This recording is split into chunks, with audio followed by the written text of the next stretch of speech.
উনিশ শতকের চোখ ধাঁধানো ধর্ম এবং সমাজ ভাবনা শতাব্দী বদলালেও বদল হয়নি সেই প্রেক্ষাপটে। গোটা দেশের নিরিখে তাই আজও প্রাসঙ্গিক স্বামী বিবেকানন্দ। আজ ১৬৩তম জন্মদিনে শ্রদ্ধার সঙ্গে স্মরণ করা হলো বীর সন্ন্যাসীকে। সকাল থেকে বিভিন্ন জায়গায় অনুষ্ঠানের আয়োজন, বেলুর মঠ ও সিমলা স্ট্রিটে বিশেষ আয়োজন করা হয়। স্বামীজিকে শ্রদ্ধা জানাতে রাজ্য জুড়ে অনুষ্ঠানের আয়োজন। দিনটি বিবেক চেতনা উৎসব হিসেবে পালন করছে রাজ্য সরকার। সকাল থেকে বিভিন্ন জায়গায় অনুষ্ঠানের আয়োজন, বেলুর মঠ ও সিমলা স্ট্রিটে ভক্তদের ভিড়। স্বামীজির জন্মদিনে তাকে শ্রদ্ধা জানাতে সিমলা স্ট্রিটে বিবেকানন্দের বাড়িতে আসেন বহু ভক্ত। দেশের অন্যান্য জায়গার পাশাপাশি ৪ নম্বর ওয়ার্ডের বিশিষ্ট সমাজসেবী তথা আদি তৃণমূল কংগ্রেস নেতা রবীন ঘোষের উদ্যোগে শ্রদ্ধা জানানো হলো স্বামীজিকে। এদিন তার প্রতিকৃতিতে মাল্যদান করে অনুষ্ঠানের সূচনা করেন প্রিয়দর্শিনী ঘোষ বাবা। স্বামীজির আদর্শকে সকলের সামনেই তুলে ধরেন তারা। উপস্থিত ছিলেন ১ নম্বর ব্যুরো চেয়ারম্যান তরুণ সাহা, প্রাক্তন বিধায়ক মালা সাহা, পুরমাতা দেবিকা চক্রবর্তী এবং অন্যান্য বিশিষ্টজনেরা। তারা বলেন, স্বামীজি যেভাবে সারা দেশকে এক সুতোয় বাঁধতে চেয়েছিলেন, সেই আদর্শকে সামনে রেখে আমাদের পথ চলতে হবে। বিভেদ নয়, একতাই যেন হয় আমাদের মূল মন্ত্র। রাজ্যের মুখ্যমন্ত্রী মমতা বন্দ্যোপাধ্যায় ও সাংসদ অভিষেক বন্দ্যোপাধ্যায়ের অনুপ্রেরণায় স্বামীজির আদর্শকে সামনে রেখে পথ চলতে চান তারা।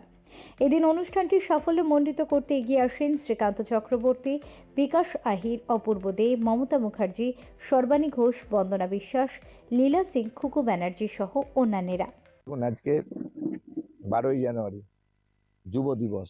স্বামী বিবেকানন্দ বলেছিলেন, জীবে প্রেম করে যেইজন সেইজন সেবিছে ঈশ্বর। স্বামী বিবেকানন্দ আরো বলেছেন, কর্মই ধর্ম। তাই আজকের দিনটাকে স্মরণীয় করে রাখার জন্য ৪ নম্বর ওয়ার্ড জুড়ে আজকে বিভিন্ন ধরনের প্রোগ্রাম। আজকে মূল অনুষ্ঠানটা হয়েছে জয় হিন্দ বাহিনীর সভাপতি বিকাশ আহির এর উদ্যোগে। এই আমরা হারিয়েছি 1 বছর আগে দিলীপ আহির, ৪ নম্বর ওয়ার্ডের জনপ্রিয় এবং লড়াকু নেতাকে। তাকে স্মরণ করে রাখার জন্যে আজকের দিনটা বেছে নিয়েছে বিকাশ আহির, তৃণমূল জয়েন্ট বাহিনী ৪ নম্বর ব্লক। তাই আমরা তৃণমূল জয়েন্ট বাহিনী ৪ নম্বর ব্লকের সর্বস্তরের কর্মীদের আমি কৃতজ্ঞতা ও ধন্যবাদ জানাই। আর চিড়িয়া মোড়ে ৪ নম্বর ব্লক তৃণমূল প্রগতিশীল হকার্স ইউনিয়নের উদ্যোগে সভাপতি শ্রীকান্ত চক্রবর্তীদের উদ্যোগে স্বামীজির প্রতিকৃতিতে মালা দেওয়া হয়েছে এবং সমস্ত ৪ নম্বর জুড়ে বিভিন্ন ধরনের কর্মকাণ্ড হয়েছে। তাতে যারা অংশগ্রহণ করেছে সবাইকে আমরা কৃতজ্ঞতা ও ধন্যবাদ জানাই। এই অনুষ্ঠানে উদ্বোধন করে গেছেন প্রিয়দর্শিনী ঘোষ বাবা, যুবনেত্রী, প্রাক্তন বিধায়ক মালা সাহা, ব্যুরো চেয়ারম্যান তরুণ সাহা, দেবিকা চক্রবর্তী থেকে শুরু করে কৃষ্ণপ্রতাপ সিং থেকে শুরু করে ৪ নম্বর ব্লক তৃণমূল মহিলা কংগ্রেস, তৃণমূল কংগ্রেসের সবাই এসেছিল। এবং পরিশেষে বলি, বিবিধের মাঝে দেখো মিলানো মহান। কাশীপুর বেলগেছিয়ায় আমাদের প্রিয় বিধায়ক ডেপুটি মেয়র অতীন ঘোষের অভিভাবকত্বে এবং নেতৃত্বে আমরা সবাই মিলে ঐক্যবদ্ধভাবে রয়েছি। 2026 মমতা চতুর্থবারের জন্য মা মাটি মানুষের সরকারকে আসার জন্য আমরা সবাই ঐক্যবদ্ধ এবং সংঘবদ্ধ। একসাথে চলবো, একসাথে থাকবো। সবার উপরে মমতা সত্য, তাহার উপরে নাই।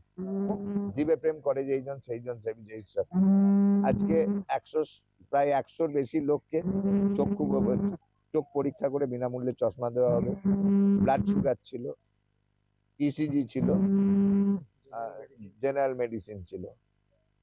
কর্মকাণ্ড এটা আমরা ৪ নম্বর ওয়ার্ডে আমরা করেই থাকি। 1লা জানুয়ারি আপনারা দেখেছেন বিরাট বড় রক্তদান শিবির, কম্বল বিতরণ, স্বাস্থ্য পরীক্ষা, সবকিছু আজকেও তাই বিভিন্ন পাড়ায় পাড়ায় হচ্ছে।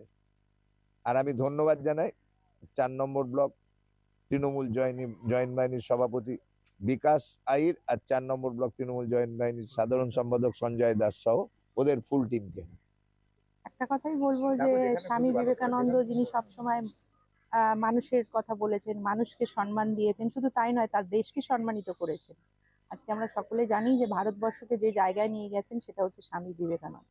আর আজকের দিনে দাঁড়িয়ে কেন্দ্রীয় সরকার সেই ভারতবর্ষের সম্মান, সেই ভারতবর্ষকে নিয়ে ছিনিমিনি খেলছে। এবং বিবেকানন্দ আজ থেকে যুগ যুগ বছর, অনেক যুগ আগে যেটা আমাদের শিখিয়ে দিয়ে গেছেন যে জাতপাত নয়, কোনো ধর্ম ছোট নয়, প্রত্যেক ধর্মকে সম্মান করা উচিত এবং সবথেকে বড় কথা মানুষকে ভালোবাসতে শেখা উচিত। মানুষকে ভালোবাসলে তবে ঈশ্বর সাধনা করা যায়। এবং এই পবিত্র দিনে আজকে মিত্রবাগানে ৪ নম্বর ব্লক তৃণমূল কংগ্রেসের পক্ষ থেকে যে স্বাস্থ্য শিবির আয়োজন করা হয়েছে সেটাও কিন্তু এই বার্তাই দিচ্ছে। জয় হিন্দ তৃণমূল জয় হিন্দ বাহিনীর পক্ষ থেকে যে স্বাস্থ্য শিবিরের আয়োজন করা রয়েছে, তার কর্ণধার রয়েছে বিকাশ আহির এবং তাকে অভিভাবকত্ব করেছেন রবীন ঘোষ মহাশয়। সেটা সত্যিই প্রশংসনীয়, কারণ জানেন যে যে কোনো পাড়ায় কোনো যখন অনুষ্ঠান হয়, বিশেষত সমাজসেবামূলক কাজ, যেমন এই যে রক্তদান শিবির বলুন বা স্বাস্থ্য শিবির বলুন, আমাদের মহিলারা যারা নিজেরা হাউস ওয়াইফ তারা অনেক সময় কি করে, নিজের শরীরে অনেক অসুবিধা হচ্ছে এটা জেনেও ডাক্তার দেখাতে চায় না। সবসময় ভাবে যে মহিলারা ডাক্তার দেখানো মানে সেই টাকাটা হয়তো অপচয় করা। সেই টাকাটা যদি তিনি তার সন্তান সন্ততির ওপর খরচ করেন হয়তো সেটা ভালো দিকে যাবে। কিন্তু না, প্রত্যেকটা মানুষের কিন্তু ঠিক সময়ে ঠিক ট্রিটমেন্টটা করা উচিত।